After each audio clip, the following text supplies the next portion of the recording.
এই দুর্মূল্যের বাজারে আমরা অনেক জিনিসই ফেলে দিই যেগুলো খাওয়া যায়। তো আজ সেই রকমই একটা রেসিপি তোমাদের সাথে শেয়ার করব। তরমুজের খোসার একটা রেসিপি। তরমুজের খোসার অনেক রকম রেসিপি হয়, তার মধ্যে আজ আমি আমার সবথেকে পছন্দের রেসিপিটাই সবার সাথে শেয়ার করছি। তরমুজের খোসার চাপড় ঘন্ট। বন্ধুদের অনুরোধ করব এই রেসিপিটা বাড়িতে অবশ্যই ট্রাই করতে। একদম আমি ঠিক যেভাবে করেছি এভাবেই তোমরা করো, তবেই কিন্তু এর পারফেক্ট স্বাদটা আসবে। আর আমাকে জানিও তোমাদের কেমন লাগলো। ভালো লাগলে প্লিজ একটা লাইক করো, শেয়ার করো বন্ধুদের সাথে, কমেন্ট করে জানাতে ভুলো না।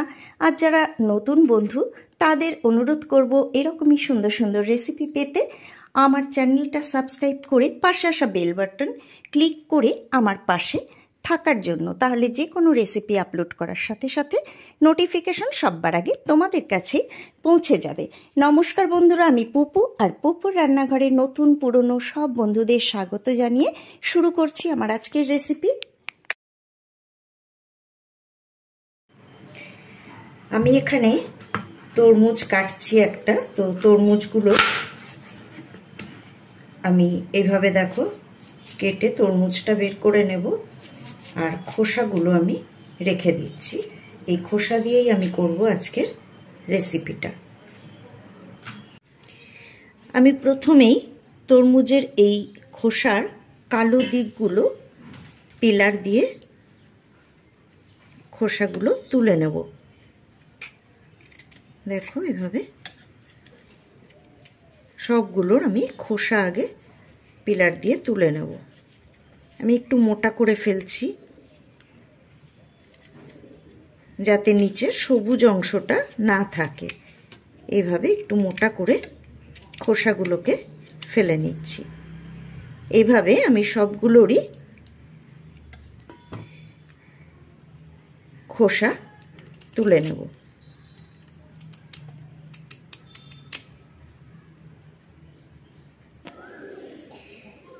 তা আমি সবগুলোর খোসা ছাড়িয়ে নিয়েছি।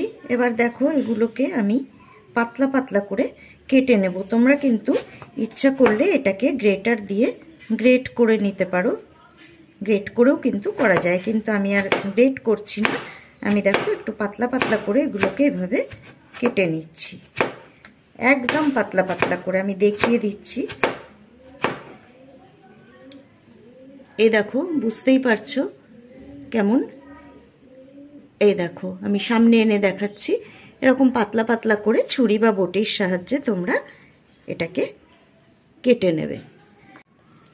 তো আমি তরমুজের খোসা পুরোটা দেখো এরকম পাতলা পাতলা করে কেটে নিয়েছি।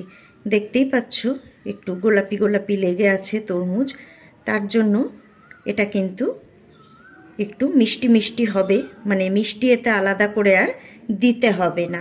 আর যদি পুরোটা কেটে নেওয়া যায় তাহলে এইটায় মিষ্টি দিতে হবে, কারণ এটা কিন্তু নিরামিষ তরকারি হবে। তো চলো দেখতে থাকো। আমি এখানে হাফ কাপ মটর ডাল রাত্রেই ভিজিয়ে রেখে দিয়েছিলাম। তো এই ডালটা আমি এখন বেটে নেব। তো এটা আমি মিক্সির জারে পুরোটা দিয়ে দেব। একটুখানি জলটা ঝরিয়ে এভাবে দিয়ে দেব।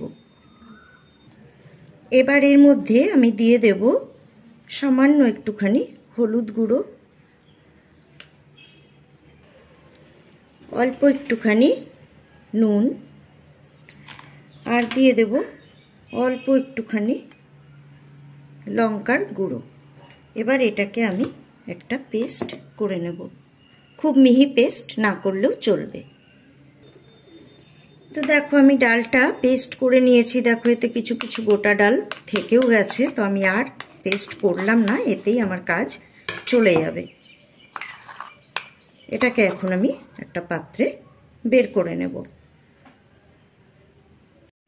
আমি গ্যাসটা অন করে একটা কড়াই বসিয়ে এর মধ্যে দিয়ে দিলাম এক টুকরো দারচিনি, একটা এলাচ, একটা শুকনো লঙ্কা। এগুলোকে আগে আমি একটুখানি কাঠখোলায় ভেজে নেব। এগুলো ড্রাই রোস্ট হওয়ার পর ফ্লেমটা একদম লো করে দিয়ে আমি এখানে দিয়ে দিলাম 1 চা চামচ গোটা জিরে।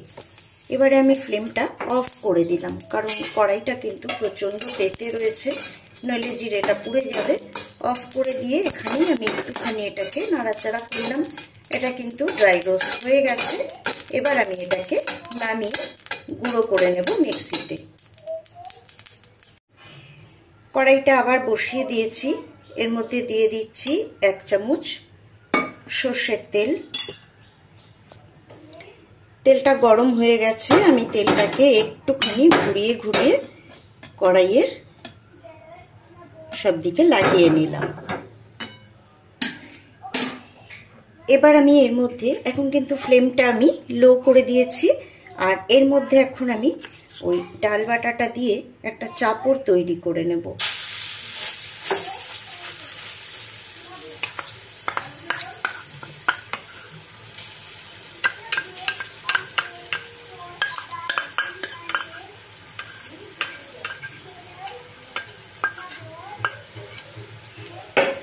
এইভাবে চামচ দিয়ে একটুখানি ছড়িয়ে দেব।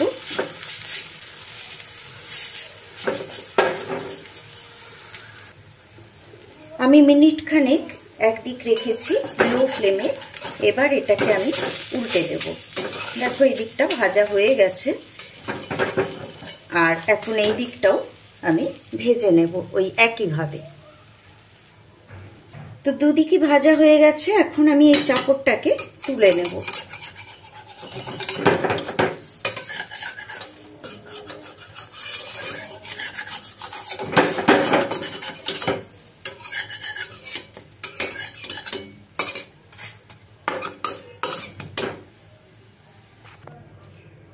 চাপড়টা তুলে নেওয়ার পর কড়াইটা বসিয়ে দিয়েছি। এতে দিয়ে দিচ্ছি আমি আবার একটুখানি সর্ষের তেল।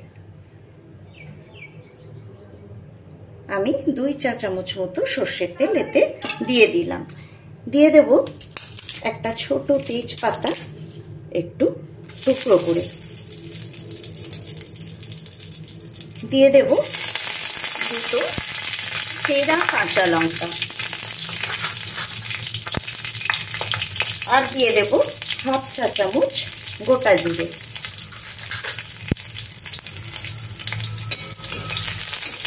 এগুলো একটুখানি নাড়াচাড়া করে নেব।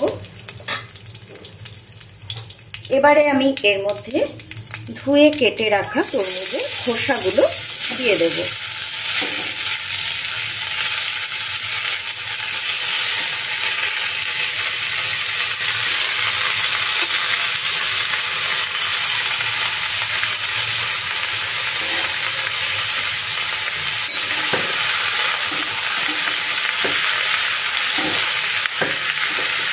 এটা দেখতে যতটা সুন্দর লাগছে খেতেও কিন্তু ঠিক ততটাই সুন্দর হবে। তোমরা বাড়িতে অবশ্যই এভাবে বানিয়ে দেখো। এখন তো প্রায় সবার বাড়িতেই তরমুজ আসছে।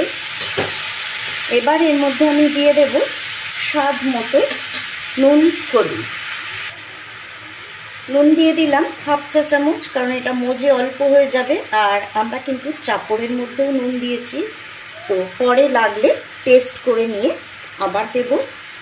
এখন এর মধ্যে দিয়ে দেব হলুদ গুঁড়ো, সেটাও আমি 1/2 চামচের একটু কমই দিলাম। এবারে এটাকে ভালো করে নাড়াচাড়া করে আমি ঢাকা দিয়ে মজতে দেব। এটা কিন্তু খুব তাড়াতাড়ি মজে যাবে। আর তরমুজের খোসার থেকে জল বেরোবে, সেই জলেই কিন্তু এটা রান্না হবে। এতে কিন্তু কোনো রকম এক্সট্রা জল দেওয়া চলবে না, তাহলে কিন্তু এটা বিস্বাদ হয়ে যাবে। তো এখন আমি এটাকে ঢাকা দিয়ে দেব।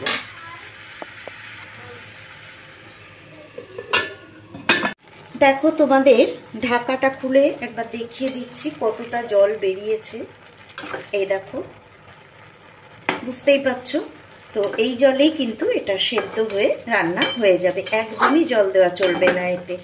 তো এখন আমি এটাকে একটু নাড়াচাড়া করে দিলাম, ঢাকাটা খুলে ওপর নিচ করে দিলাম, দিয়ে এটাকে আমি আবারও ঢাকা দিয়ে দেব। তো এটা আমার সেদ্ধ হয়ে গেছে, এখনো অল্প অল্প জল আছে, বুঝতেই পারছো তোমরা। এটা কিন্তু একদম গলে যায় না, একটু কচকচে টাইপের থাকে, সেটা তোমাদের বলে দিলাম, নইলে বুঝতে পারবে না যারা করোনি আগে কখনো। এবার আমি এর মধ্যে দিয়ে দেব 1/2 ইঞ্চি আদা, আমি গ্রেট করে রেখেছিলাম। তোমরা আদা বাটাও দিতে পারো, আমি গ্রেট করা আদা দিলাম।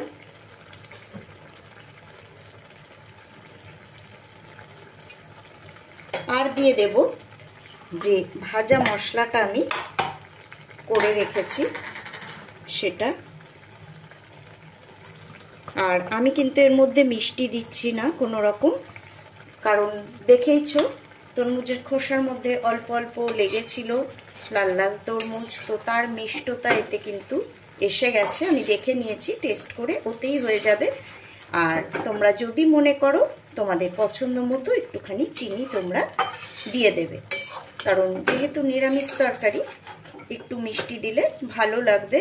তো ভালো করে মিশিয়ে দিলাম। আর এবারে যে চাপড়টা আমি করে রেখে দিয়েছিলাম সেটাকে আমি হাত দিয়ে একটুখানি ভেঙে গুঁড়ো গুঁড়ো করে নেব। আর এবারে এটাকেও এর মধ্যে মিশিয়ে দেব। আর এতে যে জলটুকু আছে সেটা কিন্তু এই চাপড়টা দেওয়ার পরেই টেনে নেবে।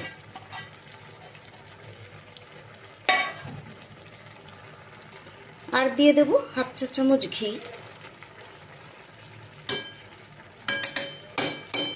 ব্যাস, আর কোনো বাটা মশলা টশলাই কিন্তু এতে সেরকম পড়ছে না। আদাটা আমি বাটতে পারতাম, ইচ্ছা করে ঝামেলা এড়িয়ে আমি গ্রেট করে দিলাম। এবার এগুলো সব শুদ্ধ আমি ভালো করে মিশিয়ে দেব। আর ফ্লেমটা এবারে আমি একটুখানি হাই করে দেব। হাই ফ্লেমে নাড়াচাড়া করে ভালো করে মিশিয়ে আর একটুখানি শুকিয়ে আমি এটা নামিয়ে দেব, কারণ এটা কিন্তু শুকনো শুকনোই হবে, কোনো রকম ঝোল এতে থাকবে না। আর শুকাতেও বেশিক্ষণ লাগবে না, যেহেতু আমি চাপড় দিয়েছি। জল কিন্তু দেখো পুরো টেনে নিয়েছে, দেখতেই পাচ্ছ জল নেই। রান্না কিন্তু কমপ্লিট। এবার গ্যাস অফ করে এটাকে ঢাকা দিয়ে দেব, তারপর পরিবেশন করে নিচ্ছি। বন্ধুরা, রেসিপিটা কেমন লাগলো আমাকে অবশ্যই কমেন্ট বক্সে কমেন্ট করে জানিও। আজকে এই পর্যন্তই, বিদায় নিচ্ছি। আবারও ফিরে আসব পরের পর্বে এরকমই সুন্দর কোনো রেসিপি নিয়ে। সবাই ভালো থেকো, সুস্থ থেকো, সাথে থেকো।